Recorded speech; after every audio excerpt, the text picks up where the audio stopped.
Pag-rescue sa usa ka batang lalaki nga nalunod sa dagat sa Dumaguete City nahimong pulbahina.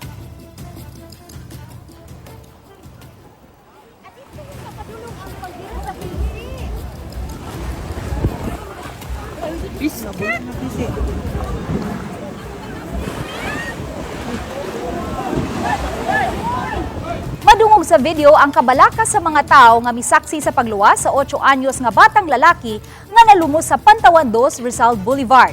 Sa video nga gipost ni Marty Entienza Ablong, makitang naglisod ang duha ka mga lalaki sa pag-rescue sa bata nunod sa kadagpo sa mga bawd.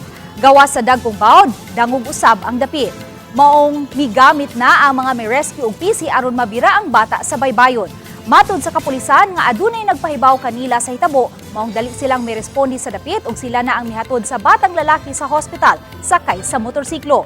Nasayran nga tuyong naligo ang bata sa dapit apan naglisod na paghawas nunod sa kadagko sa bawd. Hinuon ana-ana sa luwas nga kahimtang ang batang lalaki, samtangang nagpaal sa hospital.